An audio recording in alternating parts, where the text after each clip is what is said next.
सबसे पहले मैं इंट्रोड्यूस करवाना चाहूँगा मेजर रजा साहब को। अब मैं उनको अब अपना परिवार ही कहता हूँ, तो जो कैमरे के पीछे है, वो कैमरे के आगे भी होना चाहिए। An absolute pleasure to talk to major साहब। He is one of the finest orator that I have met in Pakistan. Major साहब, बहुत-बहुत स्वागत है आपका सर, खुशामदीद कि आपने हमारे लिए समय निकाला। सर दुआएं, लेकिन ऐसा भारी तारुफ ना कराया करें। मुझे डर लगता है जब रिश्तेदार इस तरह की बातें करें तो फिर आप या पधार चुके होते हैं या पधारने के करीब होते हैं। यू नीड टू चेंज रिश्तेदार मेजर साहब। अच्छा जी, और हमारे साथ हैं रोहित शर्मा जी। इनका अपना खुद का यूट्यूब चैनल है। काफी प्रखर पत्रकार हैं और आप भारत इंडिया मेट्रो रोहित शर्मा जी के नाम से हैं। दूसरी तरफ है हमारी छोटी सी नहीं, आरिशा जी हैं, मेडिकल डॉक्टर हैं, थिंकर हैं and very progressive human being हैं। सो आरिशा जी, आपका भी बहुत बहुत स्वागत मैम, खुशामदीद, थैंक यू सो मच। तो और लास्ट बट नॉट लीस्ट, आज मैं अगर यूट्यूब के चैनल पे जाना चाहता हूँ तो उसमें बहुत बड़ा क्रेडिट हमारी बहन बहा जी का है। बहुत अच्छी मनुष्य है, बहुत अच्छा बोलती हैं, बहुत अच्छा सोचती हैं, बहुत अच्छा सब करती हैं। So let's start. और सबसे पहले मैं शुरू करना चाहूंगा मेजर साहब से। तो मेजर साहब, मैंने आज ना आपका प्रोग्राम देखा रबा जी के साथ।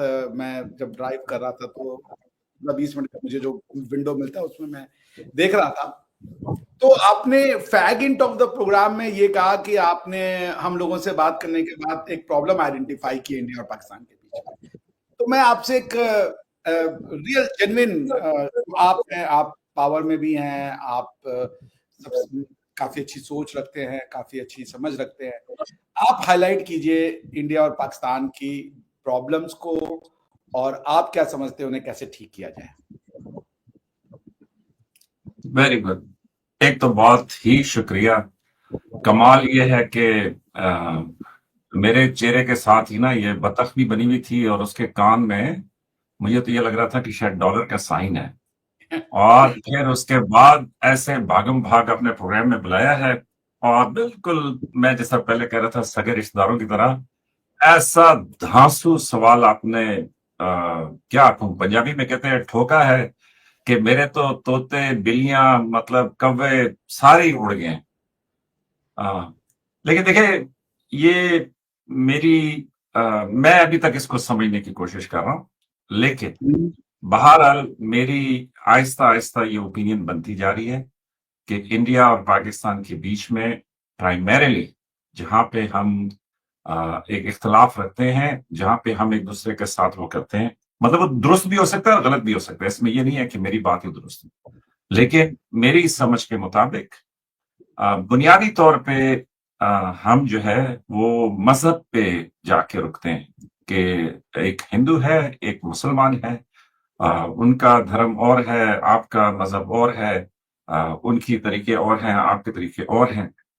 और इसमें हम जो है मेरा ख्याल है कि जहां पे ज्यादती है वो ये है कि दूसरे को अपने से कम तर समझना। मेरा नहीं ख्याल कि इस्लाम में कोई ऐसी सहूलत हासिल है कि बाकी सबको आप कमतर समझें या अपने से नीचा समझें, और मेरा नहीं ख्याल कि हिंदुइज्म में भी ऐसी कोई सहूलत हासिल होगी कि किसी दूसरे को आप नीचा समझें। तो सच्ची बात है कि मैं ये समझता हूं कि घूम फिर के मतलब हम इधर उधर घूमते रहते हैं, ये कश्मीर का मसला, वो सरकरी का मसला, वो सियाचिन का मसला, वो जी फला जगह पे ज्यादती। लेकिन मेरे ख्याल में बुनियादी तौर पे जितनी भी गलियां आप घुमा लें तो आखिर में जाके मतलब अगर रखें तो बिल्कुल सही है, मतलब कोई बड़ा इश्यू नहीं है, लेकिन अगर आप देखें तो वहां पे जाके सारी चीजें फंस जाती हैं। और वहां पे मुझे जो लगता है वो ये लगता है कि अगर मतलब बात करूं कि जी आ, जिस तरह अभी थोड़ी देर पहले रोहित शर्मा साहब से मैं बात कर रहा था कि देखें, अब मुझे नहीं मालूम कि ये यूट्यूब की पॉलिसी वायलेशन ना हो जाए कि गोरे को गोरा कहना, तो लेकिन आप ये देखें कि जो गोरा है उसने यहाँ पे हुक्मरानी भी की और उस टाइम पे लूटा। यहाँ की जो माल दौलत था उसने कोई तफरीक नहीं की कि वो पाकिस्तान से लूट रहा है या हिंदुस्तान से लूट रहा है या बांग्लादेश से लूट रहा है, और यहाँ पे लाखों लोगों का कहत का शिकार किया, जो भी किया सब कुछ। और उसके बाद जाते जाते ऐसा प्रॉब्लम छोड़ गए कि अभी तक पीछे लोग लड़े जा रहे हैं। दूसरी तरफ ये देखें कि अफ्रीका में इस टाइम पे जो सूडान में हो रहा है वो भी लड़े जा रहे हैं, और तीसरी तरफ ये देखें कि मिडिल ईस्ट में भी लड़े जा रहे हैं। तो आज मेरे दिल में ये नया ख्याल भी पैदा आया था कि या तो ये मजहब है, तो या फिर ये गोरा है कि भाई वो कोई ऐसी तरकीब लड़ा के गया है कि हम उस ताले को खोल ही नहीं पा रहे। तो एनीवेज, आपका सवाल बहुत बड़ा है। मैं ये समझता हूं कि अगर हम तस्लीम कर लें कि हाँ भाई आपका मजहब, जिस तरह वो मैं डॉक्टर साहब को अक्सर सुनाता हूं कि लकुम दीनकुम वलिय दीन, कि जी आपके लिए आपका मजहब, मेरे लिए मेरा मजहब, तो मेरे हिसाब से मामला बहुत आसान हो जाएंगे। क्यों कि और दूसरा कि जी एक दूसरे को रिस्पेक्ट दें, बजाय इसके कि दूसरे को नीचा समझे। मेरे हिसाब से सभी जो है वो मेरे से तो बहुत बेहतर है, लायक एहतराम है। और मेरे हिसाब से अगर अगर होम डाउन करें ना, तो डॉक्टर साहब कहाँ जाके होम डाउन करेंगे? आप दूसरे को इज्जत के काबिल नहीं समझते, आप दूसरे के दीन को नहीं मानते, आप क्या? तो मेरे ख्याल में कि अगर हम लॉकडाउन करें तो यही 3-4 चीजें निकलेंगी। अगर इनको सुलझाना चाहें तो बहुत आसान है, और ना सुलझाना चाहें तो भाई फिर तो आप जब तक चाहें इनके ऊपर जो है ना वो लड़ते रहें। इस पे कोई मतलब आप जब तक चाहें इस पे लड़ सकते हैं। थैंक यू मेजर साहब, आपका ओपनिंग रिमार्क्स आ गया, आपने प्रॉब्लम को आइडेंटिफाई किया। अब हम भारत से रोहित शर्मा जी की ओर चलते हैं। रोहित दादा, आपने मेजर साहब की बात सुनी और मेजर साहब ने आइडेंटिफाई किया दो पॉसिबल, बिल्कुल हम सभी मनुष्य हैं, गलतियां हो सकती हैं, उनके और समझ में दो possible bone of contention between India and Pakistan, और या इरिटेंट्स कह लें, वो है पॉसिबली, प्रोबेबली मजहब, या प्रोबेबली जो अंग्रेज ने जो इस रीजन में किया वो है। जी, आप कैसे देखते हैं? Do you agree with him or you have your own points? या आई एग्री विद हिम, इसमें कोई शक नहीं। पहला रिकॉर्डेड दंगा हिंदू और मुस्लिम के बीच में, that is somewhere in 1800s। उससे पहले हमें दंगे नहीं दिखते। जो दंगे हो रहे थे या हिंदू मुस्लिम के बीच में जो टकरार हुई एक लंबे अरसे तक, वो ब्रिटिशर्स की divide and rule policy, divide and rule policy उनकी स्टेटेड पॉलिसी थी, ऑफिशियली स्टेटेड भले ही ना, लेकिन स्टेटेड पॉलिसी थी। उन्होंने सबको एक दूसरे के खिलाफ लड़ाया, और बहुत आसान था ये लड़ाई कराना। अगर आप देखें तो 1857 के रिवोल्ट में ज्यादातर मुस्लिम रूलर्स खत्म हो गए, कुछ हिंदू रूलर्स जो थे वो ब्रिटिशर्स की तरफ से लड़ रहे थे, वो बचे, वो आज भी, वो रजवाड़े आज भी बैठे हैं, मैं मानता हूं इस बात को। लेकिन 1947 में तो आजादी मिल गई ना। उसके बाद हमारे पास एक से एक काबिल जिसे बोलते पॉलिटिशियंस थे, प्राइम मिनिस्टर्स थे, प्रेसिडेंट्स थे। इन्होंने पॉलिसी चेंज करने की कोशिश नहीं की। क्यों नहीं की? क्योंकि ये हमारे जो पॉलिटिशियंस थे दे वर करप्ट, और वो करप्शन में either personal glory, personal dignity के लिए वो लड़ रहे थे, या अपनी कुर्सी बचाने के लिए। पाकिस्तान में तो बिल्कुल क्लियर था कि हम अगर इस्लाम के लिए करेंगे, अगर हम ये दिखाएंगे कि हम बहुत बड़े मुसलमान हैं, तो हमें वोट्स मिल जाएंगे, वोट्स मिल जाएंगे तो हम कुर्सी पे बैठे रहेंगे। पाकिस्तान में it was dam clear. India इससे बचा हुआ था बहुत सालों तक, लेकिन इवेंचुअली इंडिया भी उसमें डूबा। रिलीजन के नाम पे, कास्ट के नाम पे वोट पड़ने लगी इंडिया में। ठीक है, अब जहां तक बात ये कि अब तो हमें 80 साल हो रहे हैं, तो अब तो ये चीज छोड़नी चाहिए।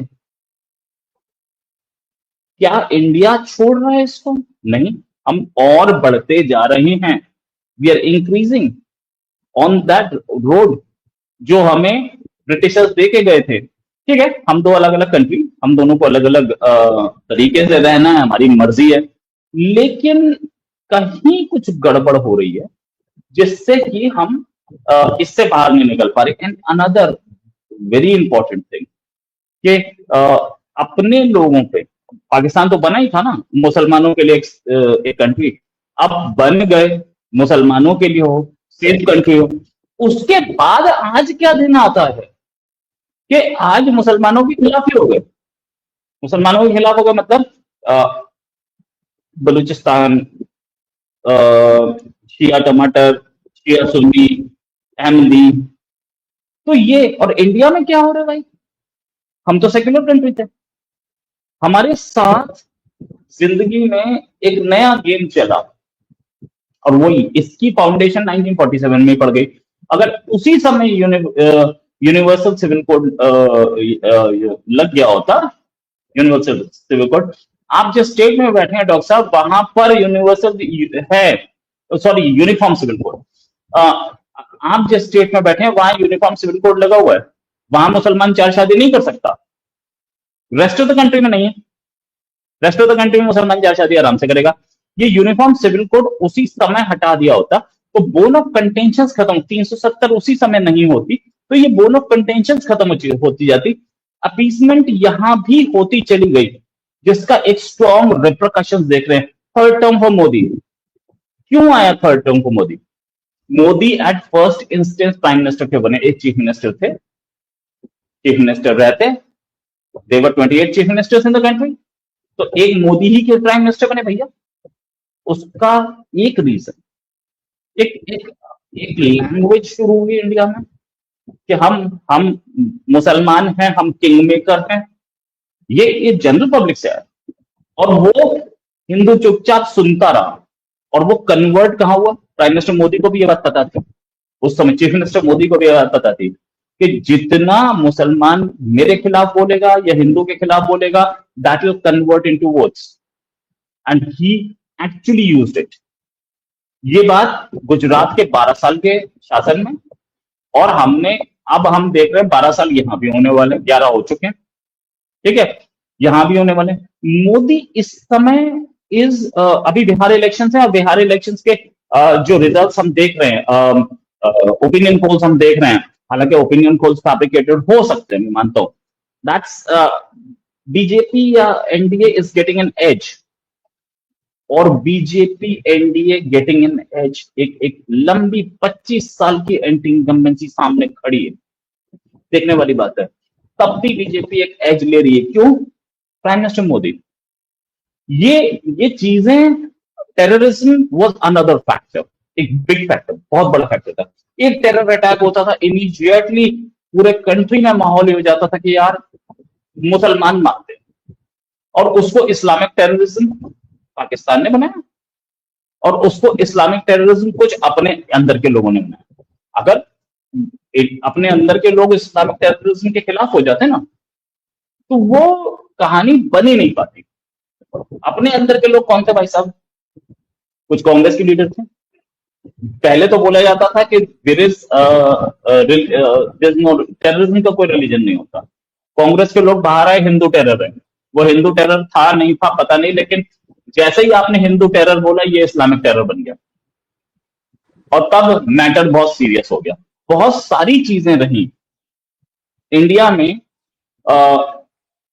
बहुत सारी चीजें इस पर भी चली कि हज के लिए सब्सिडी दी जा रही है, हिंदू धर्म के लोगों के लिए कोई सब्सिडी नहीं, ठीक है। ये सारी चीजें कल्मिनेट होती चली गई। हमारे जो पॉलिटिकल लीडर्स थे, उन्होंने कभी भी ये नहीं किया कि हम एक सेक्युलर कंट्री है तो हमारा कोई रिलीजन नहीं है, आप अपने रिलीजन को अपने घर में फॉलो करो, गवर्नमेंट क्यों उसमें घुसेगी, ये कभी नहीं हुआ। सेक्युलर हम हैं, नो डाउट। सेक्युलर तब है कि एक बच्चा मुस्लिम लड़का भी एग्जाम पास कर रहा है, हिंदू भी पास कर रहा है, तो दोनों को एडमिशन मिल रहा है, या दोनों गवर्नमेंट सर्विसेज में जा रहे हैं।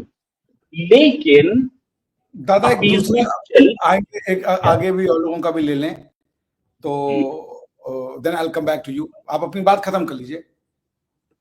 मैं कहता हूं अपीजमेंट चली, और दोनों तरफ चली, दोनों कंट्रीज में चली।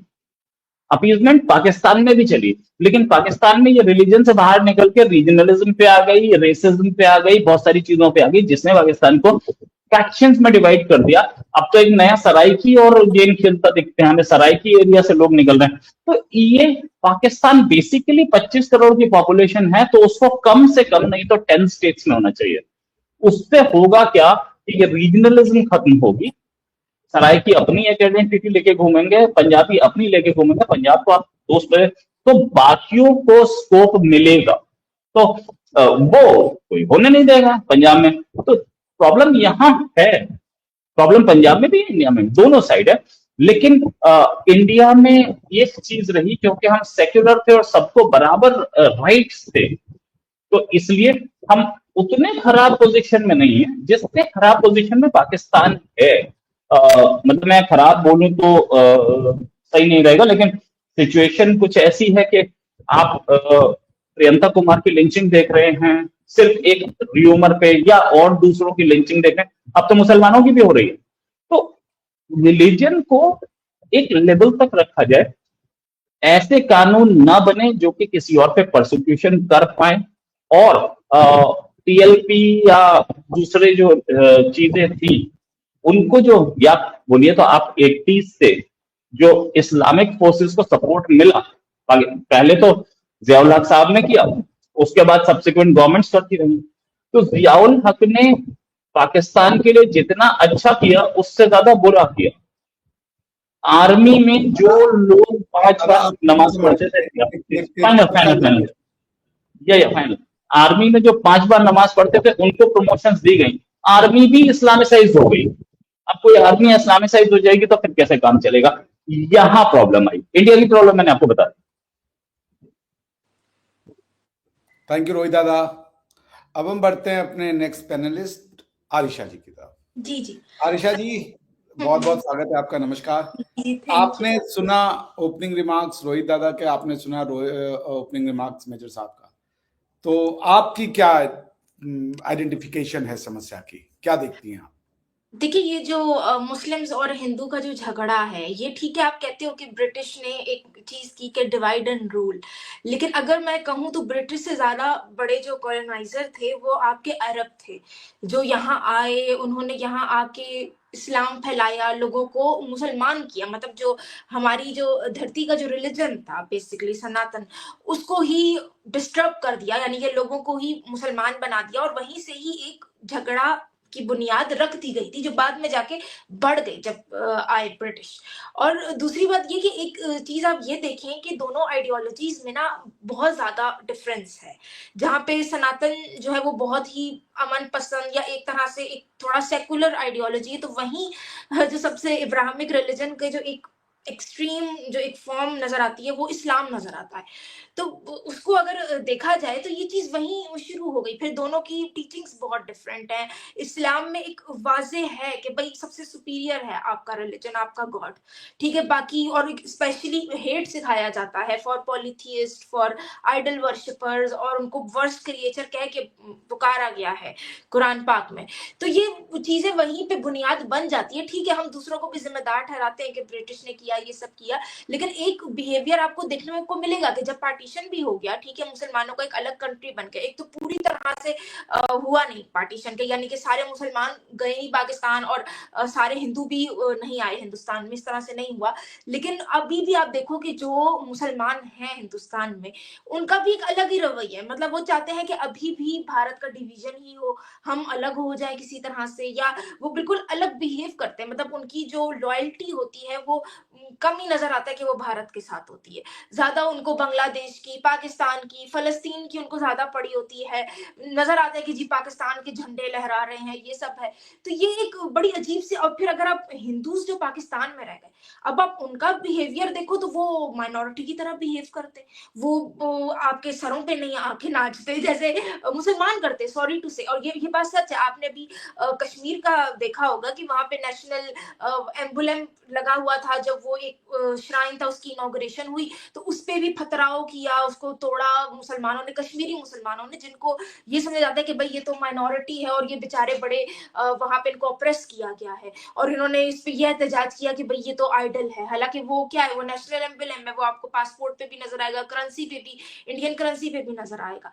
लेकिन अगर उसके बरक्स आप जो हिंदू माइनॉरिटी है पाकिस्तान में, उसका अगर आप बिहेवियर चेक करो तो वहां पे कभी ऐसा नहीं हुआ कि इन्होंने कोई इस तरह का प्रोटेस्ट निकाला निकाला हो, कोई इस किस्म का सरतन से जुदा किस्म के स्लोगन निकाले हों, लेकिन ये होता है, हिंदुस्तान में होता है। एक आपको याद होगा नूपुर शर्मा का वाकया हुआ, ब्लास्फेमी के उनके ऊपर इल्जाम लगा दिया, हालांकि उन्होंने खुद ही हदीस कोट की थी जो हदीस किताबों में है, ठीक है, वो उन्होंने कोट की तो उस पर इल्जाम लग गया कि जी ये तो उन्होंने ब्लास्फेमी की है। फिर वो लोग जिन्होंने इनको सपोर्ट किया, जिन्होंने खुद कुछ ब्लास्फेमी नहीं की, जिन्होंने कोई क्रिटिसिज्म नहीं किया, सिर्फ जिसे सपोर्ट किया उनकी गर्दन काट दी, जैसे कि वो कन्हैया लाल जो एक टेलर था। तो एक बात है कि लोगों में बड़ा डिफरेंस है और दोनों आइडियोलॉजीज हकीकतन भी बहुत एक दूसरे से डिफरेंट हैं, और मेरे ख्याल से जो लोग हैं उनको अपने बिहेवियर को भी चेंज करने की बहुत जरूरत है, खसूसन मैं तो कहूंगी मुसलमानों को, क्योंकि इस तरह का, और फिर जाहिर सी बात है उस चीज का लोग एडवांटेज तो लेते ही लेते हैं। जैसे कांग्रेस आपको नजर आएगी कि भाई वो मुसलमानों की अपीसमेंट कर रही है,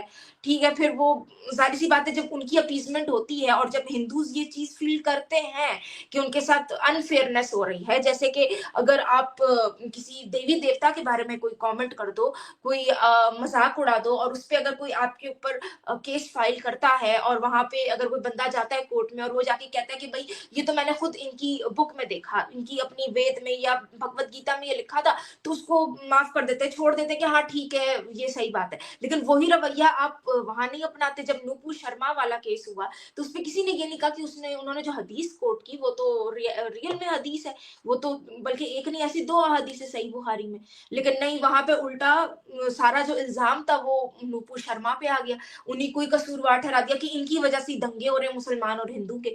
तो ये जब अनफेयरनेस देखते हैं ना हिंदूज भी इंडिया में, तो उसकी वजह से फिर जाहिर सी बात है वो भी राइट विंग को बहुत ज्यादा सपोर्ट करते हैं, फिर वो भी मोदी सरकार ही चाहते हैं, क्योंकि उनको ये फील होता है कि हमारे साथ जो है वो कांग्रेस भी नहीं हमारे लिए खड़ी है, मुस्लिम्स जो है वो भी अपना उनका अलग ही कुछ चीजें चलती हैं, जैसे लव जिहाद कर रहे हैं, डेमोग्राफी चेंज करने की जिहाद की कोशिश, फिर अपना वो एक हर जगह। और ये सॉरी टू से सिर्फ हिंदुस्तान की बात नहीं है, आप बाहर जाके वेस्ट में भी देख लो तो मुसलमानों का एक रवैया रहता है कि हमें टेक ओवर करना, हमें जिहाद करना, हमें अपनी आइडियोलॉजी अपने रिलीजन को हर जगह फैलाना है, स्प्रेड करना है। तो ये जब इस तरह की चीजें लोग देखते हैं तो फिर उसका रिएक्शन होता है, फिर उसके मुकाबले में जो दूसरा राइट विंग है वो एक्टिव हो जाता है। और ये सिर्फ हिंदुस्तान की बात नहीं है कि अभी पाकिस्तानी कहते हैं कि भाई ये राइट विंग बीजेपी बहुत ज्यादा पावर में आती है हिंदुस्तान में और अब पता नहीं मुसलमानों के साथ क्या होगा, उनको लगता है कि कुछ उनके साथ अनफेयर ट्रीटमेंट होगा या एक्सट्रीमिज्म बढ़ जाएगा या हिंदुत्व आइडियोलॉजी ज्यादा फैल रही है। तो ये सिर्फ हिंदुस्तान का मसला नहीं है, आप वेस्ट में जाके देख लो, वहां भी ऐसे ही है, वहां पे भी जो राइट विंग है, जो कंजर्वेटिव जो पार्टीज हैं, जो सारा कुछ है, वो दोबारा से मतलब क्रिश्चियनिटी को वो लोग अब रिवाइव करना चाह रहे हैं, क्योंकि उनको ये लग रहा है कि जी ये तो इस्लाम आके टेक ओवर करना चाहता है। तो ये जो तरीके थे ये बहुत शुरू से ही पहले ये डिवीजन बन गया था, वरना ये कोई ठीक है डिवाइड एंड रूल हुआ, लेकिन उन्होंने भी तो देखा ना कि पोटेंशियल थी कि भाई एक कुछ लोग ऐसे हैं वो भी मुसलमान, और ये आपको पता कैसे चलेगा, ये आप देख लो, अभी भी हिंदुस्तान में आप देख लो तो मुसलमान रह रहे आराम से रह रहे, बल्कि मैं तो कहूंगी कि वहां की जो इकोनॉमी है, जो चीजें हैं, उस लिहाज से मुसलमान वहां ज्यादा खुश है। उनको आज अगर बॉर्डर खोल दिए जाए, कहा जाए आप पाकिस्तान जाओ, मेजोरिटी मुझे नहीं लगता जो हिंदुस्तान में बैठे हुए मुसलमान है वो जाना पसंद करेंगे। लेकिन अगर आप पाकिस्तान में हालत देख लो माइनॉरिटी की, ना सिर्फ हिंदू की, क्रिश्चियंस की आप देख लो, अहमदी लोग जिन्होंने खुद बहुत बड़ा रोल प्ले किया पाकिस्तान को बनाने में, वो भी आज वो भी प्रोसिक्यूट हो रहे हैं। तो ये एक समझना पड़ेगा कि एक ऑलरेडी एक ऐसी आइडियोलॉजी को जन्म दिया गया था जब ये अरबिक लोग, जब अरब से आए ये कॉलोनाइजर, इन्होंने एक ऐसी आइडियोलॉजी डाल दी हमारे सब कॉन्टिनेंट में जिनका कोर बिलीफ ही यही है कि हम अलग हैं, हम अलग हैं, हम सुपीरियर हैं, हमने अपना रिलीजन फैलाना है। तो अब आप उसको कैसे करोगे? मतलब अगर मैं ऑनेस्टली बोलूं तो आप होली बुक्स और भी देख लो, लेकिन आपको कहीं ये नजर नहीं आएगा कि भाई ये वर्ष क्रिएचर है आइडल वर्शिप पर, या इनको ये सजा होगी, या आपने जिहाद करना है।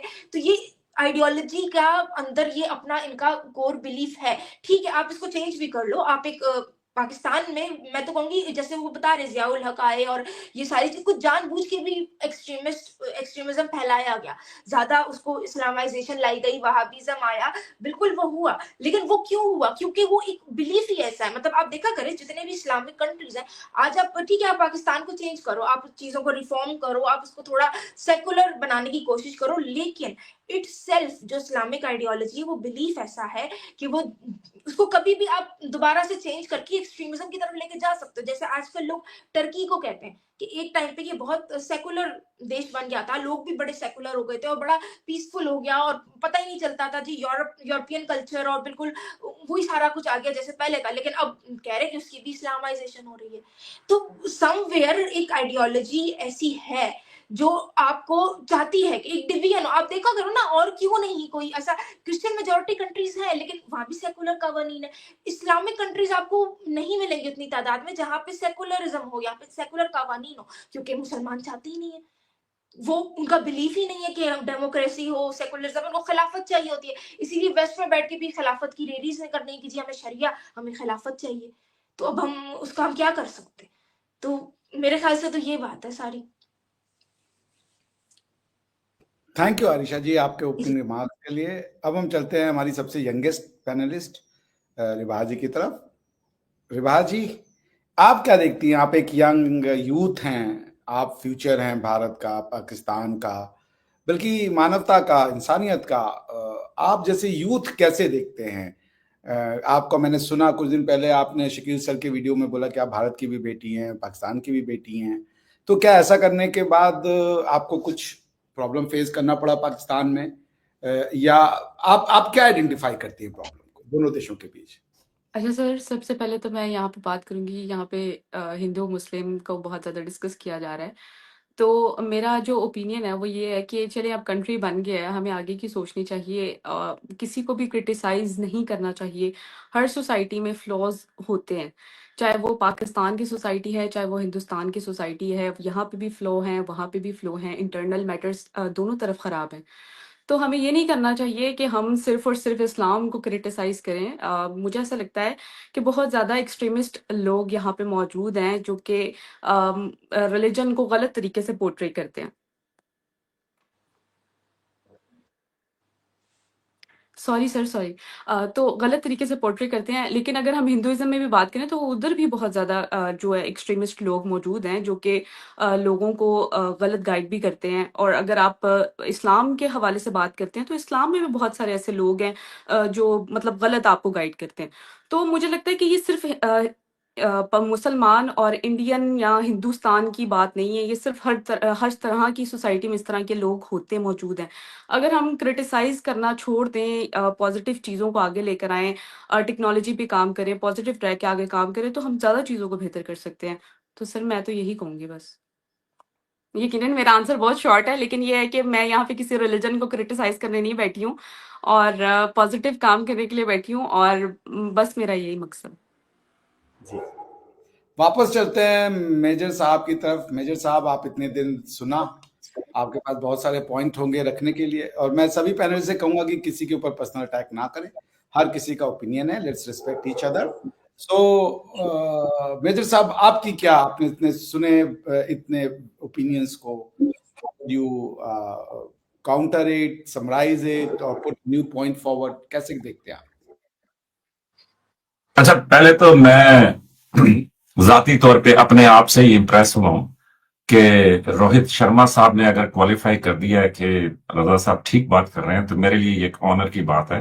वो इसलिए कि रोहित शर्मा साहब जो हैं वो बड़े ज़हीन आदमी हैं और मतलब मैं उनकी ओपिनियन को सुनता हूं, तो इसलिए मेरे लिए बड़ी बात है कि अगर उन्होंने इसको क्वालिफाई किया। लेकिन देखिए, मैं एक चीज हाईलाइट कर दूं, वो ये है कि मतलब देखिए, इवन मुगल एम्परर्स में भी अकबर एक ऐसा बादशाह था कि जिसकी कोर्ट में हिंदू भी थे, मुस्लिम भी थे, क्रिश्चियन भी थे, जरतिश भी थे, सारे थे। इसी तरीके से इराक का शहर है बगदाद, उसका जो पहला नाम था वो था मदीनतुस सलाम, मतलब सिटी ऑफ पीस। और उसमें उसने उस जमाने में एक खलीफा था जिसका नाम था अल मंसूर। तो उसने उस टाइम पे एक ट्रांसलेशन मूवमेंट शुरू की थी कि जिसकी वजह से इब्नुल हैसम जैसे बड़े बड़े स्कॉलर्स इस्लाम में पैदा हुए जिन्होंने लाइट को डिफाइन किया। उसने पहली दफा बताया कि आंख में असल में अक्स उल्टा नजर आता है। तो एक चीज मैं आप लोगों की तवज्जो दिलाना चाहूंगा, वो ये कि देखें, जब इंडिया पाकिस्तान की पार्टीशन हुई थी तो उसके बाद पाकिस्तान बहुत अरसे तक जो है यहाँ पे कोई महरूमी नहीं थी, कोई किसी के साथ ज्यादती नहीं थी। बड़ा खुला डुला माहौल था, लड़कियां पढ़ रही थी, एयर होस्टेसेस इतनी स्टाइलिश थी कि जैकलिन कैनेडी जैसी खातून जो है वो ये और मशहूर तरीन अमरीकी प्रेसिडेंट की वाइफ जो है उसने कहा कि मैंने न्यूयॉर्क से लंदन जाना है तो वो PIA की फ्लाइट लेके जाती थी, इसलिए कि शी सेड कि she was very impressed with the dressing of PIA, कि जो लड़कियां हैं उनके हेयर स्टाइल्स हैं। फिर आप पाकिस्तान की 50s में 60s में, तो क्वेश्चन ये है कि क्या 50s 60s में पाकिस्तान में मुसलमान नहीं थे या 70s में मुसलमान नहीं थे। तो बहरहाल एक मैं तवज्जो दिलाऊंगा वो ये कि प्लीज ये भी समझिए कि मेरी समझ के मुताबिक जो पावर्टी इंडेक्स है, कि जो गुर्बत है, जैसे जैसे गुर्बत ज्यादा होती है, महरूमी ज्यादा होती है, मुआशी इस्तेसाल होता है, लोगों के पास मौके कम होते हैं, तो मेरी समझ के मुताबिक वैसे वैसे मजहबी शिद्दत पसंदी, राइट विंग जिसको कहते हैं, कि वो बढ़ता चला जाता है। तो अभी ये अरीशा कह रही थी, अगरचे उन्होंने चंगी मुरम्मत की है इस्लाम की, मैं उससे एग्री तो नहीं करता, बसद अदब, मतलब मेरी अपनी एक ओपिनियन है। लेकिन देखे ना, वहां पे अभी वो इस वजह से नहीं क्रिश्चियनिटी और राइट विंग के जी निकालो बाहर फेंको, तो ये इस्लाम के रिएक्शन में वो नहीं हो रहा। वो इसलिए हो रहा है कि ये जो यूक्रेन जैसी जंगें हैं, उनके जो ओलिगार्क्स जिनको कहते हैं, कि some people are so rich कि 5 or 6 people own more than all of America या more than all of Europe, तो दे आर सो रिच। तो वहां पे जिस तरह ये चाइनीज कहते हैं ना कि जी उनकी डेमोक्रेसी में जो कैपिटल है, जो पैसा है, वो अबव द डेमोक्रेसी चला गया है। अभी वो ट्रंप को भी चलाता है, वो यूरोपियन यूनियन को भी चलाता है, वो सबको चलाता है, और मतलब they will decide what to do. और यूक्रेन का वॉर इसलिए नहीं खत्म कर रहे क्योंकि अब उस गुर्बत को, लोगों की महरूमी को वो रोक नहीं सकते, सोशल चीजें हटा रहे हैं, तो उसमें फिर वो उनको जंग की तरफ, मजहबी शिद्दत पसंदी की तरफ और उस तरफ लेके जा रहे हैं। तो एनीवेज, मैं जो हाईलाइट करना चाह रहा हूं वो ये करना चाह रहा हूं कि जो सोशल महरूमी होती है, वहां पे भी आप ये देखें कि वहां पे भी रिलीजन, वहां पे, और रिलीजन देखें, रिलीजन में भी हॉस्टाइल थॉट्स। आप प्लीज ये समझिए कि ऐसे उलमा मौजूद हैं कि जो ये कहते हैं कि जी उम्मत का मतलब है तमाम, चाहे उसमें हिंदू हैं, चाहे उसमें मुसलमान हैं, चाहे उसमें जो क्रिश्चियन हैं, चाहे उसमें जो भी हैं, वो सब उम्मत में आते हैं। उन्होंने कहा ये बाद में इजाफा हुआ कि आपने इसको उम्मत मुस्लिमा कर दिया, कि जिसमें आपने सिर्फ उसको मुसलमान पे जाके फोकस कर दिया। लेकिन दूसरी तरफ ऐसे उलमा भी हैं कि जो कहते हैं कि नहीं जी, सिर्फ हम और इसके अलावा बाकी सब जो है ना एक्सक्लूडेड। तो एनीवेज, बहुत सारे लोगों की बहुत सारी तशरीहात होती हैं, बहुत सारे लोगों को। तो अब एक तो मेरे ज़हन में ये आता है कि क्या मैं करेक्ट वर्जन ऑफ इस्लाम पेश करूं, क्या मैं जानने की कोशिश करूं कि करेक्ट वर्जन ऑफ हिंदुइज्म क्या है। लेकिन ये तो फिर बड़ा मुश्किल हो जाएगा, क्यों कि उसको ढूंढते ढूंढते मुसलमान खुद नहीं ढूंढ पा रहा कि भाई सही करेक्ट वर्जन क्या है, तो फिर हिंदू वो कहेगा मैं नहीं ढूंढ पा रहा, तो फिर हम कहां जाके मिलेंगे। लेकिन मेरी मेरी समझ के मुताबिक दुनिया को भी देखें ना जी, एक दूसरे को ना देखें ना, दुनिया को भी देखें, मतलब चाइनीज को देखें, यूरोपियंस को देखें, मतलब अमेरिकन को देखें, अफ्रीकन को देखें, पूरी दुनिया को देखें ना, और फिर यूनिवर्स को भी देखें, और फिर उसमें फैसला करें कि ये सीढ़ी नंबर 1 पे ही हमने फंसे रहना है, कि जी हमने यही पैसे करते रहना है। यही उन्होंने कहा ना कि जी बड़ा जबरदस्त पैनल है, बड़े दुनिया के लायक लोग जो है ना यहाँ पे जमा है, मतलब यहाँ पे बैठ के बजाय कि हम बात करें, देखें वो सिंगापुर के प्राइम मिनिस्टर को मैं सुन रहा था कि वो अमेरिकन को ये कह रहा था, 60 मिनट का इंटरव्यू था, और उसको ये कह रहा था कि देखो तुम अमेरिका के हो, तुम्हारी तारीख सिर्फ 300-400 साल पुरानी है, यू आर वेरी लकी कि सेकेंड वर्ल्ड वॉर हुआ, आप एक ऐसी इक्वेशन में आ गए, आप वहां पे थे, आपकी इंडस्ट्री सलामत रहेगी, and you became the world power. तो उन्होंने कहा कि जी चाइनीज, इंडियंस, हमारी हिस्ट्री, इजिप्शियंस, हमारी हिस्ट्री जो है वो 7,000 ईयर्स पुरानी है। तो वहां पे लोग बर्बाद हुए, कहत आए, बिल्कुल मतलब पूरा मुल्क तितर बितर हो गया, फिर वो जुड़ गए, फिर दोबारा से अभी वो वापस आ गए। तो मतलब मैं ये कह रहा हूं कि मेरे हिसाब से जो पहला जो मुझे नजर आता है वो ये नजर आता है कि किसी तरीके से ये एजुकेट किया जाए कि भाई ये मुश्तरका इनहेरिटेंस है, ये सिंगुलर। मैं क्यों रोहित शर्मा साहब को सारे के सारे हिंदुस्तान की मीरास जो है वो दे दूं? मैं कैसे उसका क्लेम छोड़ दूं भाई? मैं क्यों ना उसको ऑन करूं? तो मे बी जब मैं उसको ऑन करूंगा तो उसको ऑननेस के साथ फिर मुझे वो नजर आनी चाहिए, शुरू हो जाएंगी चीजें कि जो मुझे मे बी अभी या तो नजर नहीं आ रही या मध्यम नजर आ रही। और दूसरी तरफ कि जो हिंदू हैं उनको भी ये समझना चाहिए कि भाई इस पूरी कायनात के अंदर सिर्फ मेजर रजा है कि जिसकी बातचीत मुझे समझ आती है, कि बगैर किसी दिक्कत के, या आप कह लें कि 90% समझ आ जाती है। और अगर हम लगातार बोलना शुरू कर दें तो मेरा ख्याल में क्या 100%, और फिर ट्रू टू द सोल समझ आती है। आप जहेज की बात करें मुझे समझ आती है, आप बात करें कि जी वो मेहंदी है मुझे समझ आती है, आप बात करें कि जी वो कल जो है ना फुप्पो आई थी मुझे समझ आती। मतलब मैं ये कह रहा हूं कि हमें बुआ के, दादी के, नानी के, मतलब हमें सारी चीजें एक दूसरे की समझ आती हैं। तो ये अफसोस की बात है कि हजारों सैकड़ों साल एक साथ रहने वाले लोग आज, मुझे तो फिर वो गुलिवर ट्रेवल्स का वो बड़ा बचपन में मैंने एक कहानी पढ़ी थी, मेरा एक बड़ा अच्छा टीचर था, वो ब्रिटिश था लेकिन अच्छे वाला ब्रिटिश था, कि वो जो है ना अच्छी चीजें पढ़ाता। तो उसमें उन वो गुलिवर, मतलब जिन लोगों ने नहीं सुनी हुई, मुख्तसर कि वो जब ट्रेवल करता है तो वो बोनों की दुनिया में पहुंच जाता है, मतलब स्मॉल पीपल, सब उससे साइज में छोटे होते हैं, फिंगर जितने होते हैं, वो उसको बांध लेते हैं और वो उसको पकड़ लेते हैं। और फिर वो जब उनके साथ बहस करता है वो कहते हैं यार तू तो बहुत बड़ा आदमी है, हमारे साथ मिल जा, हमने ये दूसरे कबीले को तबाह करना है। तो वो कहता है मसला क्या है, तुम लोगों की लड़ाई किस किस बात पे है? तो वो कहते हैं कि जी लड़ाई इस बात पे है कि ये जो अंडा है ना, इसकी एक साइड गोल है और एक साइड चोंच की तरह है। तो ये बड़े बेवकूफ लोग हैं, ये चोंच से अंडा तोड़ते हैं और ये बिल्कुल गलत है, इसका बड़ा मतलब भगवान नाराज होता है, कायनात का तबाह हो जाती है, इसलिए इनको जलाओ। तो उसने कहा तुम लोग अंडा किधर से तोड़ते हो? तो उसने कहा कि जी हम तो वो जो गोल वाली साइड है उधर से तोड़ते हैं। ये गुलिवर्स ट्रैवल की कहानी है और मेरे ख्याल में हम उधर ही फंसेंगे। भाई देखें, इस्लाम में सीधा सा है कि लकुम दीनकुम वलियुद्दीन, कि आपके लिए आपका दिन, मेरे लिए मेरा दिन, बस बात खत्म हो। उसके बाद अब आप ढूंढ ढूंढ के वो आयतें निकालें कि जिसमें अटैक, वो आपकी मर्जी है। लेकिन दूसरी तरफ मेरा ख्याल में है कि हिंदुइज्म में भी आपको शांति, दूसरे की रिस्पेक्ट, दूसरे की इज्जत, दूसरे की कदर, वो सब कुछ मिले। तो मेरा ख्याल में है कि हमें मान लेना चाहिए कि जी मेरा रिलीजन आपसे डिफरेंट है, आपको मान लेना चाहिए, मुझे मान लेना चाहिए कि जी आपका रिलीजन मुझसे डिफरेंट है, बस दैट्स इट। और उसके बाद कॉमन ग्राउंड तलाश करें कि यार हिंदुस्तान की इतनी बड़ी हिस्ट्री है, क्यों उस पर बात नहीं होती, क्यों उसके ऊपर जो है ना वो नहीं बताया जाता? ऐसे दरिया, ये सिंध, ये चनाब, ये रावी, मतलब ये सारे जो है, ये गंगा, मतलब क्या ये दुनिया में दुनिया के मशहूर तरीन दरिया हैं, क्यों? तो मेरी अपनी समझ के मुताबिक, और कुछ नहीं तो बगल में चाइना को ही देख लें कि जी पढ़ने पे, गुर्बत दूर करने पे, एक दूसरे के साथ आगे बढ़ने पे। और मेरे ख्याल में ये, अब यहाँ पे शायद आप कहें कि जी मेजर साहब ने डंडी मारी है, लेकिन मेरी समझ के मुताबिक जो बड़ा है उस पर बड़ी जिम्मेदारी है, और जो भले साइज में, भले आबादी में, भले रकबे में, भले पैसे में, भले जिसमें मर्जी रखें, कि जो उससे छोटा है उस पे उससे कम, और जो उससे छोटा है उस पे उससे कम।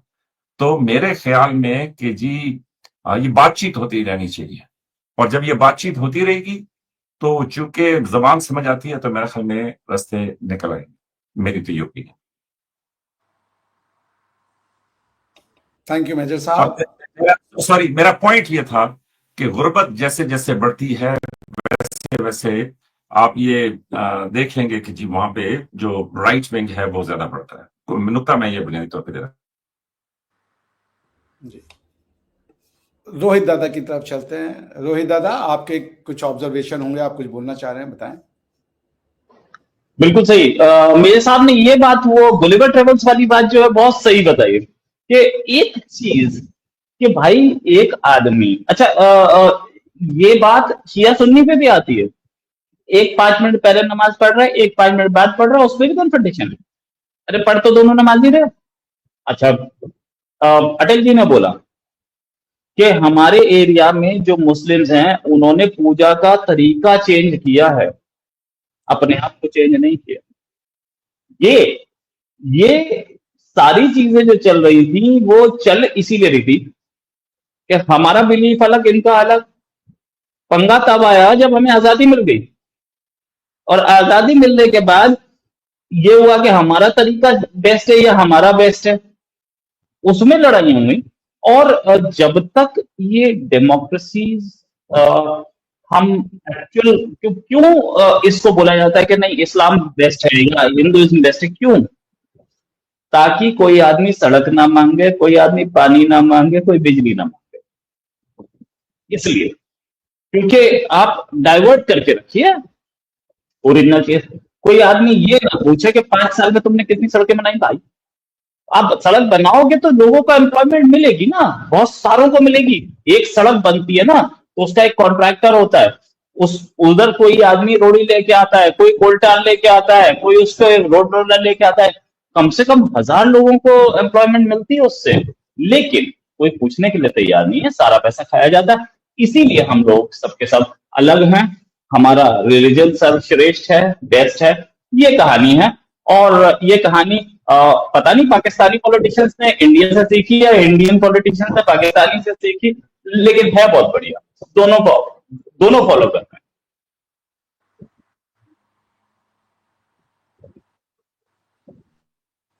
हैं। डॉक्टर साहब जी म्यूट जी हैं आप। सॉरी, अब हम चलते हैं आरिशा जी की तरफ। आरिशा जी, आपने आपने कुछ ऑब्जर्व किया होगा, आप कुछ बोलना चाह रही हैं, आप बताएं।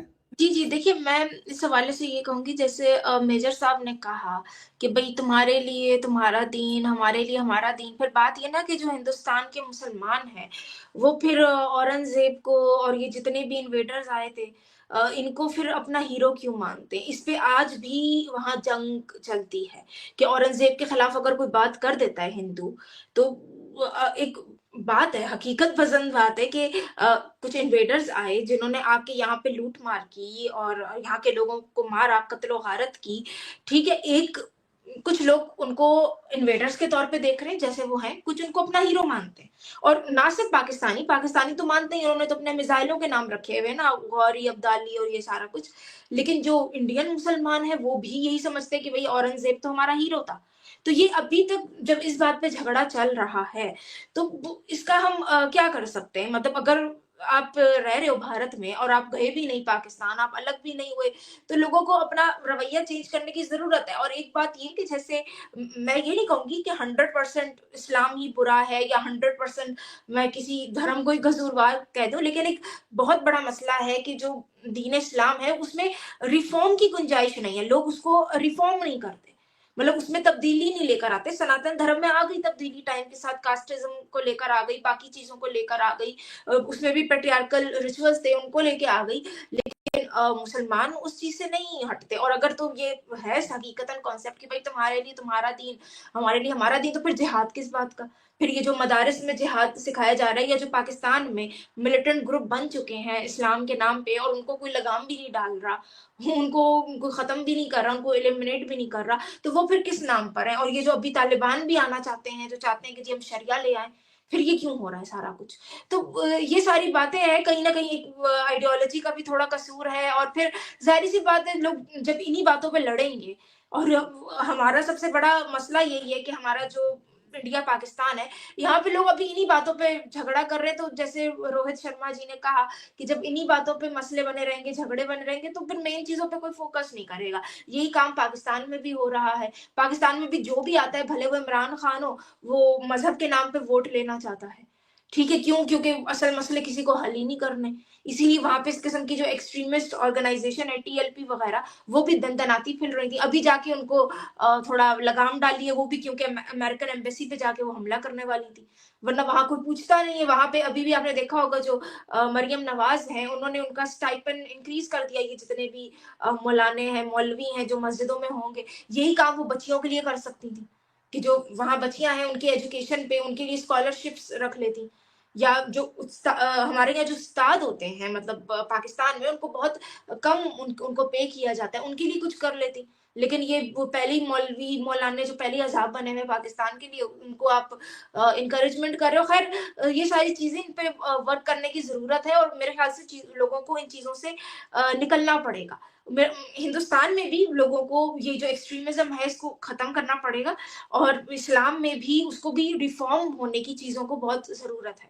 जी अच्छा, एंड पर मैं ये कहना चाहूँगी कि मैं कई बातों पे अरीशा से एग्री नहीं करती हूँ, क्योंकि अरीशा ने जैसे कहा कि बहुत सारे ऐसे रिलीजियस ग्रुप हैं, टीएलपी वगैरह, जिससे पाकिस्तान जो है बढ़ावा देती है। तो मुझे नहीं ऐसा लगता, अभी हमने रिसेंट देखा कि बैन कर दिया गया टीएलपी को पाकिस्तान में, तो इससे बड़ी एग्ज़ाम्पल और क्या हो सकती है अरीशा? नहीं, बैन तो अब किया ना, जब ये वो बिल्कुल इसराइल के खिलाफ उस पे निकल आए, जब लोगों को जिंदा जलाया जा रहा था, उस पे उस तरह का कोई एक्शन नहीं। मैं तो कहती हूँ, जब पहली बार इन्होंने ऐसा किया था ना, जैसे प्रियंका कुमारा का हुआ, उसी टाइम एक एक्शन लेके इनको बंद करना चाहिए था।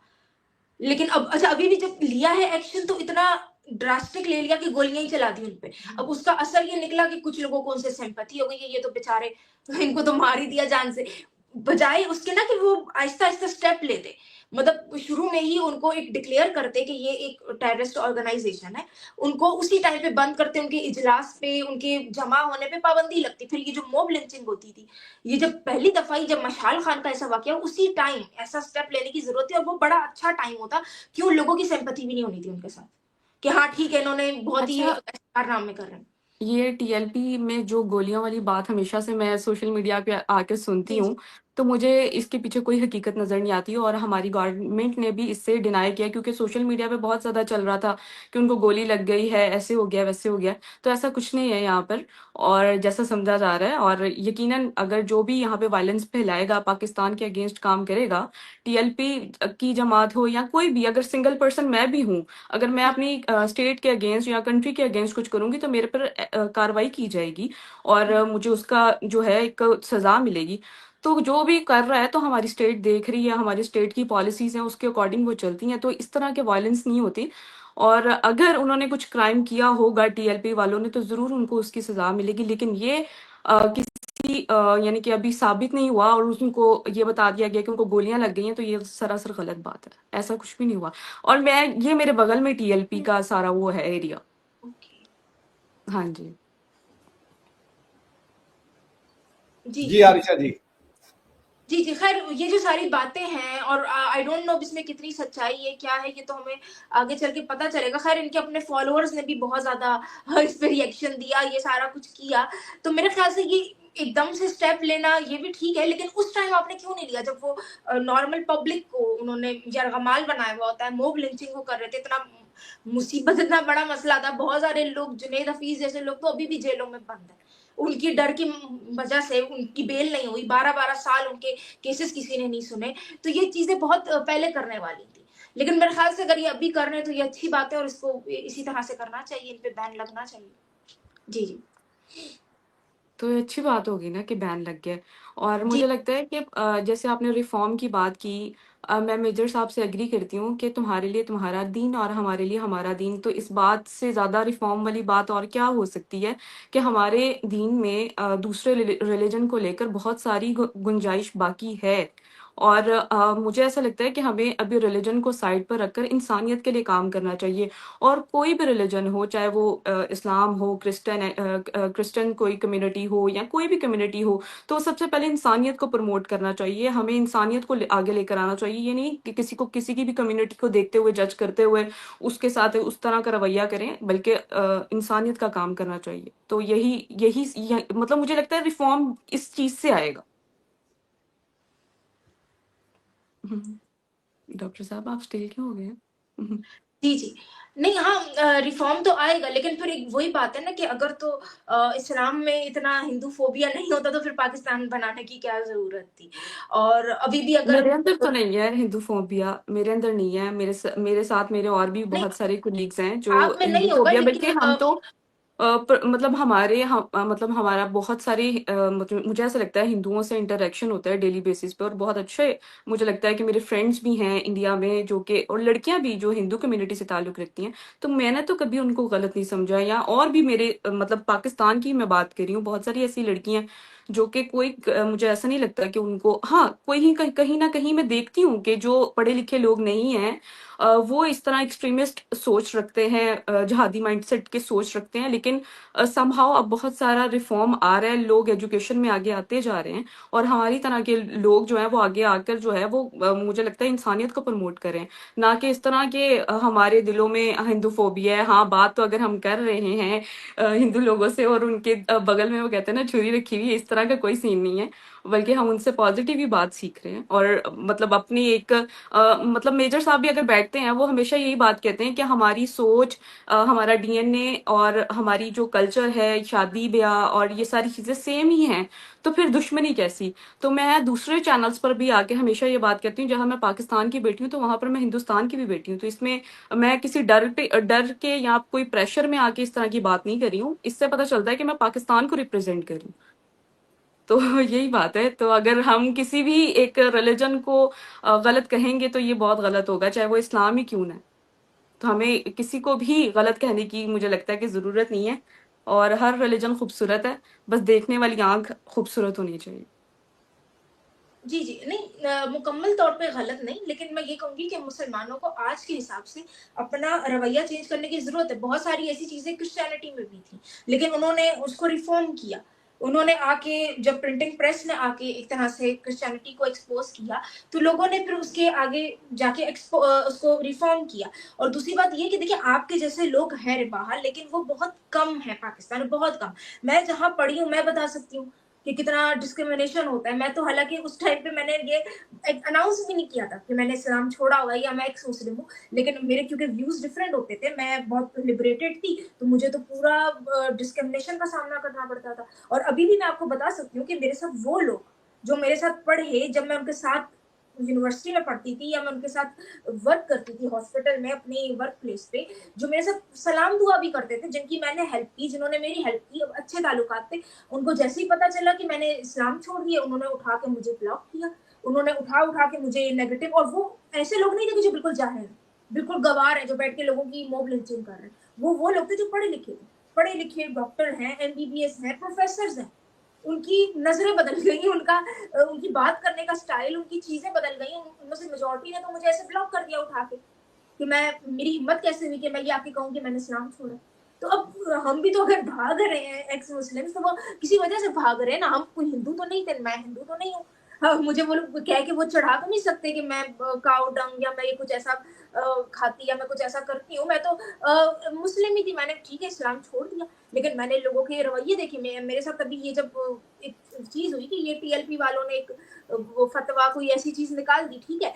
तो मुझसे किसी ने राब्ता नहीं किया। मेरे बहुत करीबी जानने वाले कुछ लोग अभी बाकी भी थे जो मुझे फॉलो कर रहे थे, किसी ने कोई ऐसा नहीं। एक होता है चलो ठीक है, आप डर रहे हो कि आप कमेंट नहीं करना चाहते पोस्ट के नीचे, आप अपनी प्रेजेंस नहीं शो करना चाहते कि आपका मुझसे कोई ताल्लुक है, आप प्राइवेटली मैसेज तो कर सकते हो ना। आप ये तो कह सकते हो कि यार ये जो ऐसे किसी ने फतवा निकाला है टीएलपी ने, या ये जो तुम्हारे साथ कर रहे हैं ये गलत है, हम इसको सपोर्ट नहीं करते, ये इस्लाम नहीं है, ऐसा कह सकते हैं। लेकिन ऐसा नहीं होता। आप ये जो इतना क्रिटिसिज्म आ रहा है, देखिए सुसाइड बॉम्बिंग करने वाले या पूरी तरह टेररिज्म करने वाले लोग चंद होते हैं, लेकिन मसला ये मुसलमानों का कि वो उस चीज को क्रिटिसाइज नहीं करते। जैसे एक बहुत वाज़ेह फर्क है जो मैं अभी ऑब्जर्व कर रही हूँ कि ठीक है आप फलस्तीन के लिए आवाज उठाते रहे, ठीक है आपका हक है, आप उठाओ, आप मुसलमान होने के नाते उठा रहे हो या आप ह्यूमैनिटी के लिए, आपकी मर्जी।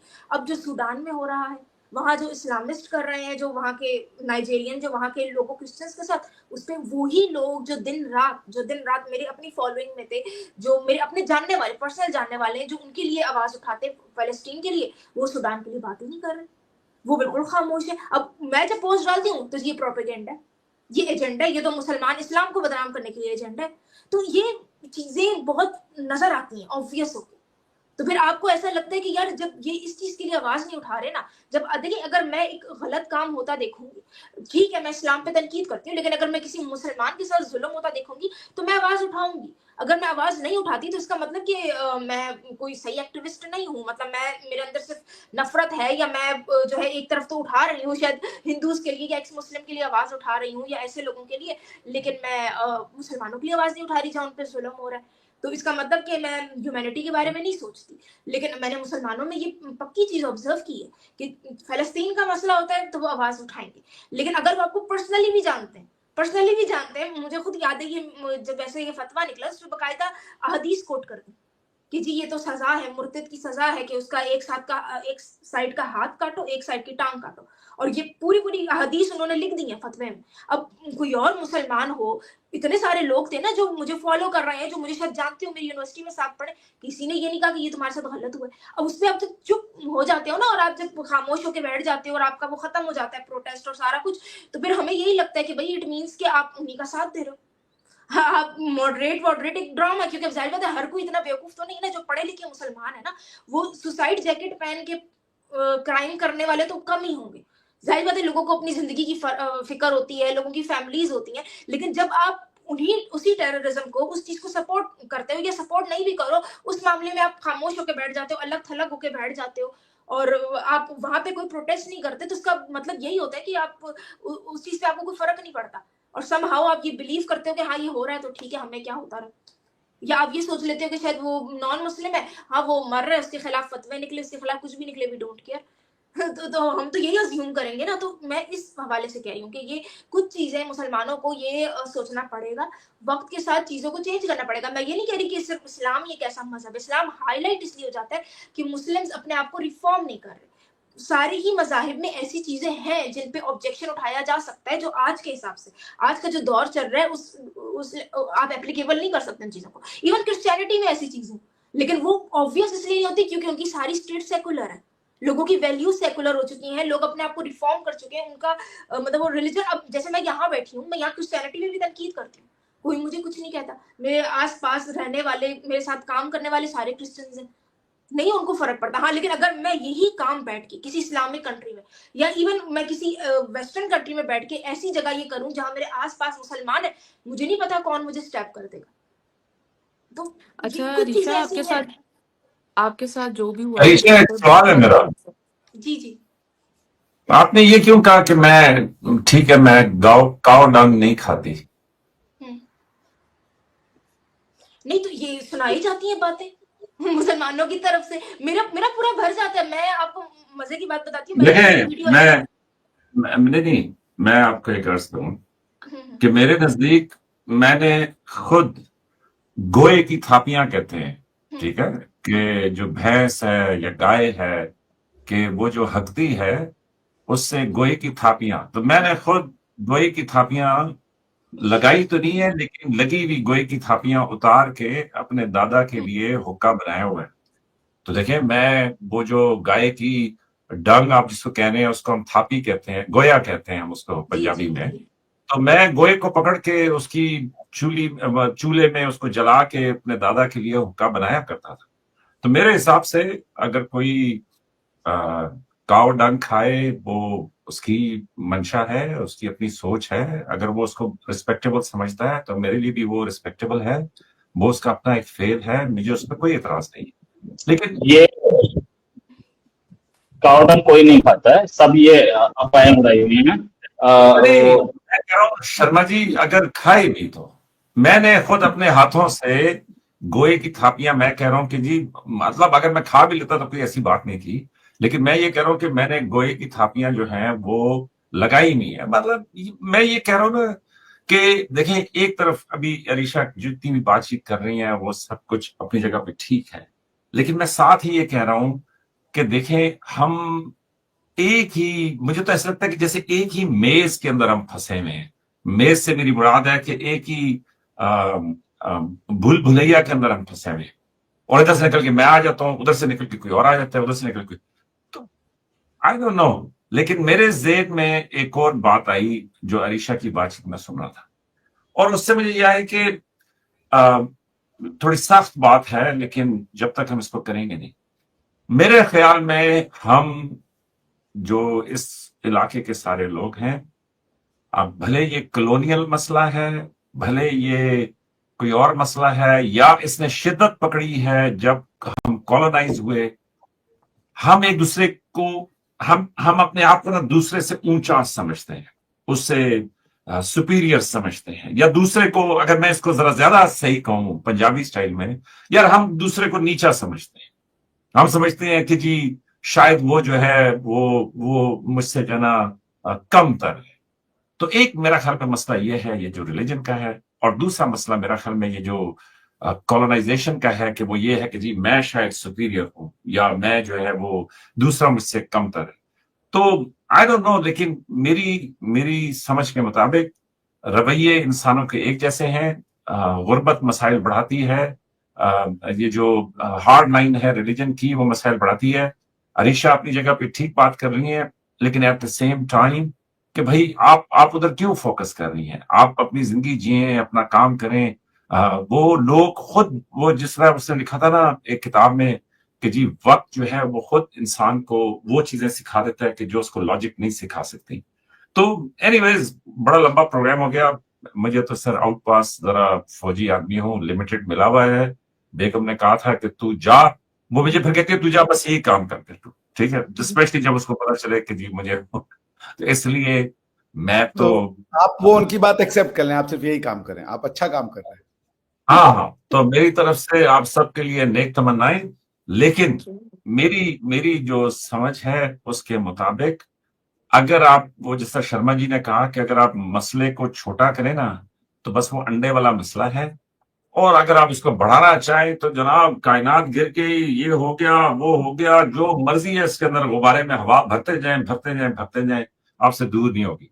लेकिन आखिर में एक सवाल कि क्या हम सब भी हिस्सा डाल रहे हैं जिस बात के ऊपर हम तकरार कर रहे हैं, बाय मतलब selecting this topic again and again? क्या कोई और टॉपिक्स हैं जो हम इन पे बात कर सकते हैं? है ना, मेरे लिए ये भी एक क्वेश्चन है कि भाई और कौन से टॉपिक्स हैं, मतलब कोई क्या क्या हम कॉमन हिस्ट्री पे बात कर सकते हैं क्या, मतलब जो, या मैंने अभी तक ये टॉपिक नहीं सुना कि 25 साल हिंदू मुस्लिम भाई भाई कैसे हो गए। अभी तो मैं कहूँ ना हिंदू मुस्लिम भाई भाई, वो इधर से हिंदू ही मुझे पकड़ लेंगे, चलो मैं मुसलमानों को ना उनकी साइड लेता हूँ कि वो बहुत अच्छे हैं, लेकिन हिंदू मुझे तो पकड़ लेंगे, कैसे तुमने कहा हिंदू मुस्लिम भाई। लेकिन क्वेश्चन ये है कि उस टाइम पे जब हिंदू मुस्लिम भाई भाई कहा था तो वो कैसे कह दिया था। और दूसरा, अरीशा के लिए क्वेश्चन ये है कि अगर रिफॉर्म ना हो तो आगे कैसे बढ़े। देखिए ना जी, सऊदीया में रिफॉर्म नहीं है, मतलब बाकी मुस्लिम, क्या वो मुसलमान नहीं है, वो मुसलमान की डिक्शनरी से निकल जाते हैं। अब अगर वहां पे वो मॉडर्नाइजेशन ला रहे हैं, लड़कियों को सब कुछ दे रहे हैं, तो मेरे हिसाब से नहीं आ रही मेजर साहब की, पता नहीं। तो मेरी आपकी आवाज आ रही है? जी हमें ठीक से आ रही है। अच्छा, तो बहरहाल मेरी मेरी मेरी मेरी ये है मुझे कि आवाज आ नहीं अगर रही, या तो मैं दोबारा ज्वाइन करूं फिर। हाँ, आप दोबारा ज्वाइन कर लीजिए आरिशा जी, आप दोबारा ज्वाइन कर लीजिए, हमें ठीक आ रही है मेजर साहब की आवाज। एक सेकंड। वो फौजियों की तरह ना जाना मैंने था और चले सारे गए, ठीक है सर, तो बाय बाय, खुदा हाफिज, टेक केयर डॉक्टर साहब। आप तो शुक्रिया। दोनों वेले हैं, रिबाहा भी और आप भी, ठीक अच्छा, है। आपने वेले कर दिया। अच्छा, आपने देखा सच्चे रिश्तेदारों की तरह जलील करके जाना होता है आपने। बहरहाल भाइयों, मेरे हिसाब से ये पोल्यूशन का कुछ करें, ये फिर अक्टूबर आ गया है, गले हमारा खराब अगला है। नवंबर सर, नवंबर। हमारी अगली टॉपिक ये होगी कि मुश्तरका या कॉमन हिस्ट्री है या नहीं है, और पाकिस्तान का कल्चर और भारत के कल्चर में क्या सिमिलरिटीज है। अरीशा जी से प्रश्न पूछा था मेजर साहब ने, आप सब एक एक मिनट में अपनी बात खत्म कीजिएगा, क्योंकि मेजर साहब का आउट पास ऑलरेडी रेड सिग्नल पे आ चुका है और बेगम ने उनको हटा देना है, तो प्लीज लेट्स बी रिस्पेक्टफुल। मरवाई दिया ना, बस ऐसा अच्छा दोस्त वो होता है कि आखिर में सारा इल्जाम, मतलब तोपें सीधी करवा के उसने कहा देख और कोई मेरे लायक खिदमत, चलो वो आग भी तो लगाना होता है ना।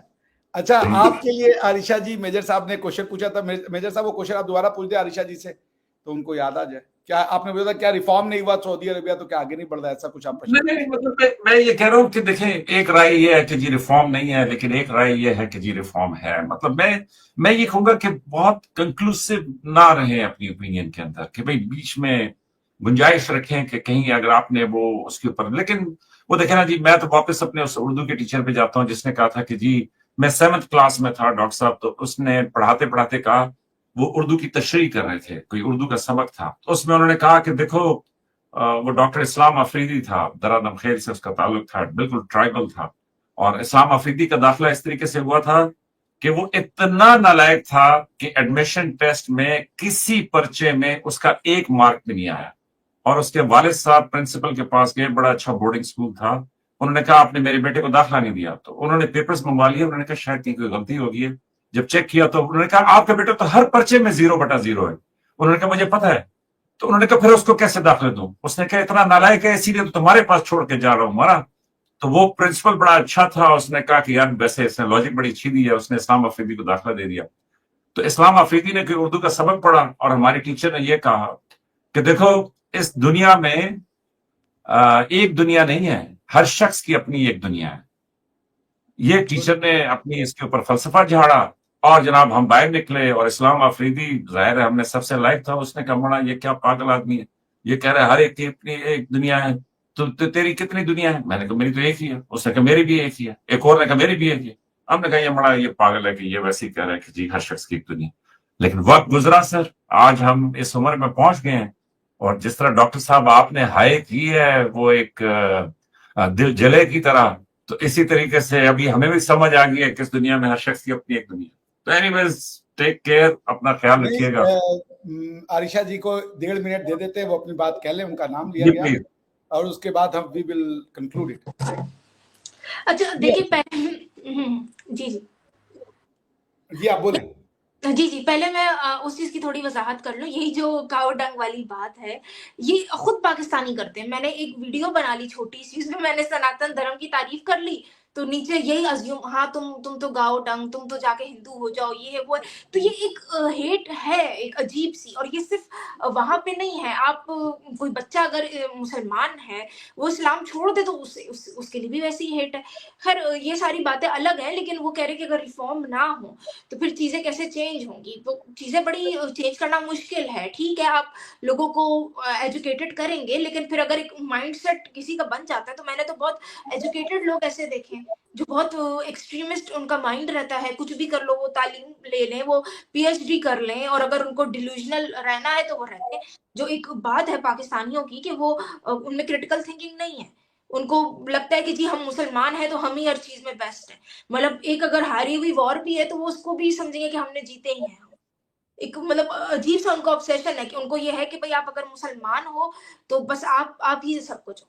आप गलत हो ही नहीं सकते।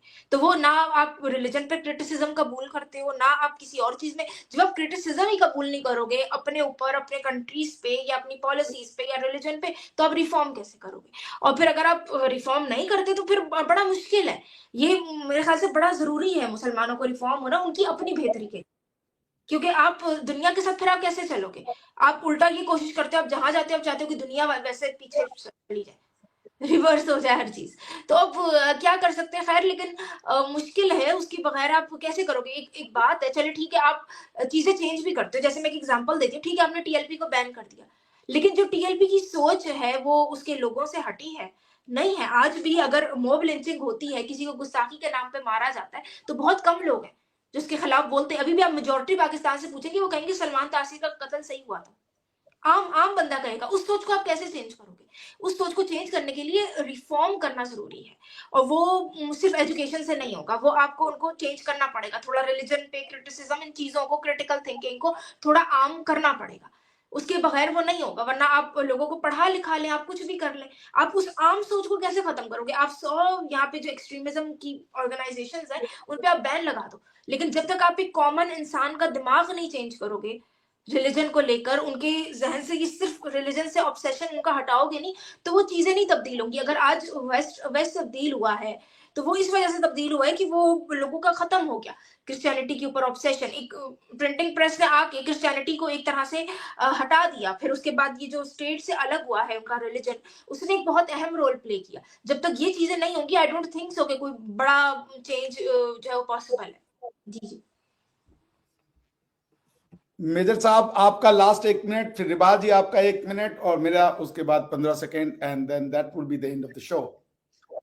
नहीं वो मेरी तो क्या उसे कहते हैं ख्वाहिश तमाम होगी ना वो आप तो मुझे पागल कहते ही कहते हैं, लेकिन आज वो अरीशा ने भी फिर आखिर में ये कह दिया कि देखो तुम बहुत तो पागल तो वहां पे मैं तो इसीलिए मुस्कुरा रहा था कि जी मेरी किसी ने मेजर साहब को पागल नहीं कहा आज तक। मेजर साहब ने आपके मुंह पे नहीं, जा रहे दे।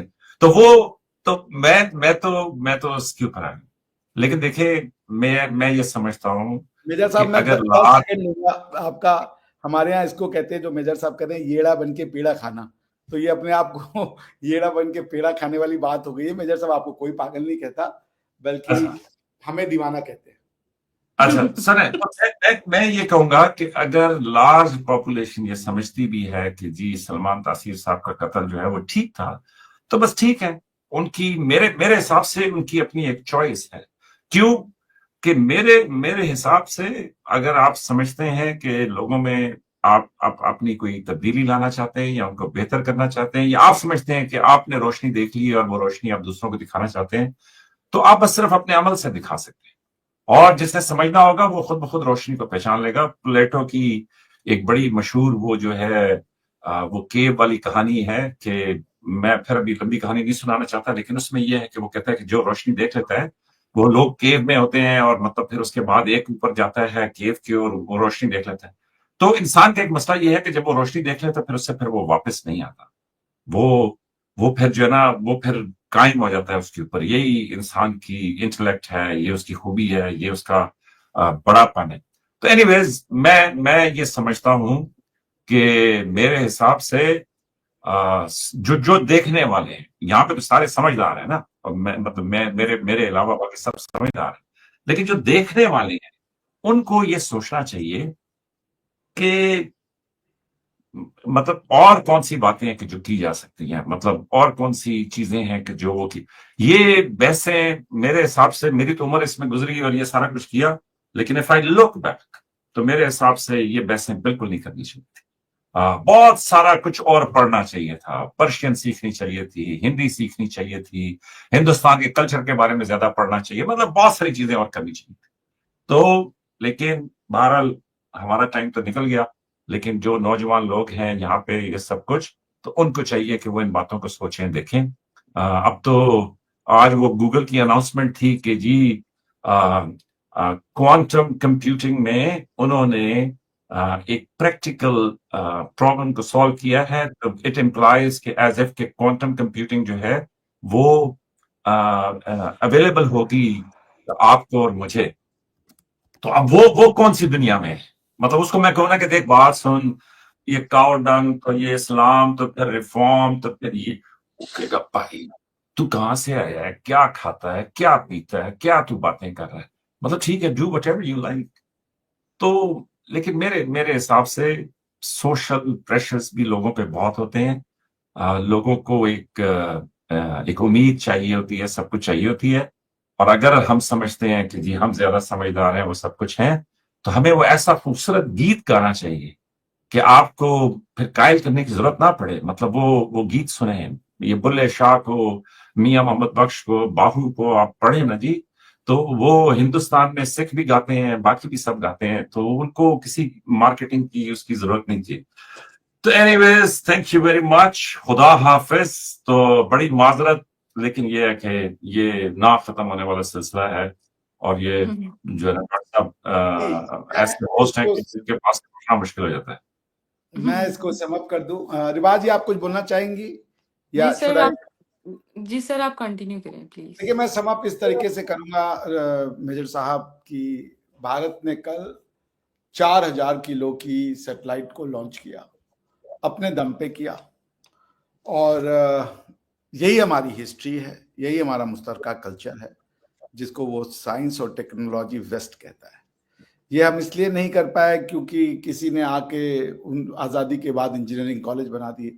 हमें पूरा यकीन है कि आज़ादी के बाद पाकिस्तान में भी कई इंजीनियरिंग कॉलेज बने होंगे, मगर वो आज तक एक सैटेलाइट लॉन्च नहीं कर पाए। सैटेलाइट हमारी सोच में, हमारे डीएनए में है। बोलने कुछ सर, ट्रंप साहब का 60 मिनट्स का इंटरव्यू सुनिएगा, आप हिल के रह जाएंगे जो उन्होंने पाकिस्तान के बारे में कहा है। सुनिएगा, सुनिए ना, हम उनका 6 ऐसी मिनट बातें नहीं सुनेंगे वो। मेजर साहब ऐसी बातें नहीं सुनेंगे वो। नहीं सुनेंगे। मैं वैसे शरारत हम ट्रम्प साहब का 6 मिनट का ही सुन के हिल जाते हैं नीचे से ऊपर तक, और उसके बाद उसको रोकने में जो हिल रहा होता है वो अगले 7 मिनट लग जाते हैं। तो आपके मोदी साहब ने तो जनाब महफिलों में जाना ही छोड़ दिया है। ना वो यूएन में जाते हैं, ना एपेक में जाते हैं, ना कहीं और जाते हैं। वो तो ना देखिए, आसियान में गए। हम जहाँ खड़े होते हैं महफिलें वहीं लग जाती हैं। वही लगे। वाह वाह बाकी वाह। Sir take care. बहुत ओके शुक्रिया थैंक यू डॉक्टर सो साहब। Much sir. मेरा वाइंड आप अप तो हो कभी जाने दीजिए यार, मतलब मैं ये वाइंड अप नहीं होने लगा सर। ये वाइंड अप जो है ना, ये एक ढकोसला है जिसके बोलेंगे, चक्कर में आपने उंगली सुना दिया 3 बार। आपने एक बार बेल्ला कहा, एक बार आपने पता नहीं क्या काउडंग वाला कह दिया, तीसरी बार आपने पता नहीं क्या कह देना है। तो मैं इसको इस तरीके से समझ करूंगा कि डिस्कशन होने बहुत जरूरी है और बाकी बातों पे डिस्कशन होना भी बहुत जरूरी है, लेकिन जो इश्यूज हैं वो वाकई में हम दोनों देशों के लिए एक एग्जिस्टेंशियल इश्यूज हैं और पाकिस्तान को इसको सोचना पड़ेगा, बिकॉज पाकिस्तान एक टुमल्टुअस जोन से गुजर रहा है। हम सब चाहते हैं पाकिस्तान एक अच्छा देश बने, सब कोई मेजर साहब बने, मगर मेजर साहब की संख्या बहुत कम है। रिवाज घूम फिर के बस आप इसी पे आते हैं कि देखो तुम पागल हो, तुम बड़े हो। मैं कह रहा हूँ मेजर साहब बने तो कह रहे हैं पागल हो। मैं कह रहा हूँ सब मेजर बने, लेकिन दिक्कत है कि नहीं, आप ये कहते हैं ना कि पाकिस्तान को चाहिए कि वो अपने आप को बेहतर करे। मुझे उस पर हंसी आती। ठीक है, पाकिस्तान को नहीं चाहिए। मुझे लगता है कि जैसे मैं आईने में ना अपने आप से बात कर रहा हूँ, मैं कह रहा हूँ कि जी हिंदुस्तान को चाहिए वो बेहतर हो, और हिंदुस्तान मुझे कह रहा है कि देखो तुम्हें चाहिए कि तुम बेहतर हो। नहीं, देखिए ये फॉल्स इक्विवेलेंस है, भारत को कंपेयर नहीं करना। ओके सर ठीक है डॉक्टर साहब, ओके यार समझ आ नहीं गई किया हमें। आप लोगों ने यार, कौमुल काफरीन को 3 लोगों ने मिलकर दबा दिया यार, तो यार हद हो गई यार। खैर चलो, चलिए जी डॉक्टर साहब कंक्लूड करें, जो दिल में आए बेशक आप कहें। नहीं, अब मेरे दिल में गाने का वो लास्ट में गाना आ रहा था, वो गाना भी आपने गायब कर दिया है। खैर मेजर साहब, आपने अपने इतने कीमती समय से, इतने बिजी शेड्यूल से, फैमिली के टाइम से जो बहुत प्रीशियस होता है, हमारे लिए समय निकाला। हम बहुत बहुत इसके लिए आभारी हैं। आपके परिवार वालों को मेरा सादर नमन है कि उन्होंने आपका 1 घंटा दिया हमें। I can understand, family always matters. Rivaha ji, thank you so much. आपने एकदम कुछ नहीं बोला, आके खाली बैठी रही, इसके लिए आपका बहुत बहुत धन्यवाद। और आरिशा जी, थैंक यू सो मच। आपने अपनी एनालिसिस दी जिससे कि मैं काफी हद तक प्रभावित हूँ, और आशा करते हैं कि हम दोनों देश अपनी हिस्ट्री को रिकॉग्नाइज करेंगे, आइडेंटिफाई करेंगे, और आने वाले 50 सालों में हम ये बहस नहीं कर रहे होंगे कि आखिर समस्या क्या है, बल्कि ये बहस कर रहे होंगे कि हम बहुत अच्छी जगह आ गए हैं। एंड आई होप मेजर साहब उसको लीड करेंगे। लेकिन अभी तो मुझे हाफिज सईद ज्यादा दिख रहे हैं पाकिस्तान में, मेजर रजा 1-2 दिख रहे हैं, तो अब आई होप कि इनकी संख्या बढ़ेगी। जी मेजर साहब, तो थैंक यू वंस अगेन। जी आप बोले, आप गाली देके जाए जी, बोल नहीं, मैंने जब कहा है कि आप जो दिले के, खुदा हाफिज। नहीं, आपके मन में त्रिशूल चल रहा है जो आप मुझे लगाना चाहते हैं, आप बोल के जाए। तो वंस अगेन मेजर साहब, from the bottom of my heart, मैं कहीं कमेंट पढ़ता हूं जो आपके लिए अगर अच्छा नहीं लिखा होता तो मुझे बहुत अफसोस होता है, क्योंकि मेरा ऐसा मानना है, आई मे बी रॉन्ग, बट मेरा ऐसा मानना है कि आप एक बहुत बेहतरीन इंसान हैं, बहुत बेहतरीन वैल्यूज रखते हैं, बहुत बेहतरीन बातें करते हैं, and Pakistan must listen to you, and I hope they do. और इसी के साथ, इसी गुड नोट पे मेजर साहब, ईश्वर करे आप बहुत खुश रहें और ज्यादा अच्छा काम कर सकें, आपको वो more power to you sir. Rivaha ji, आपका भी मैं बहुत बड़ा फैन हूँ, आपने मुझे बहुत, जो भी आज मैं हूँ उसमें आपका बहुत बड़ा अच्छा योगदान है। बस कर दे सर, बंद कर और दे, अरीशा बस कर जी, दे आप सर बस कर दे। हम 3 बीमार का इलाज करने के लिए आपने समय निकाला, इसके लिए आपका बहुत बहुत स्वागत है। एक डॉक्टर का अपॉइंटमेंट लेना कितना मुश्किल होता है, आई can understand, still you found time for us, and we remain absolutely grateful for your precious time. Thank you everyone. I hope to see you again in some other episode. Keep watching Takshila Vidhi Talks with Abhishek, and Major Saab, if sometime you would invite me to your channel कुछ मस्करे करने के लिए, trust me, even मेरा stand up comedy का WhatsApp पर ये पता है कि एक बटन है जिसको दबाते हैं तो वो फिर प्रोग्राम खत्म हो जाता है। सर नहीं करना चाह रहे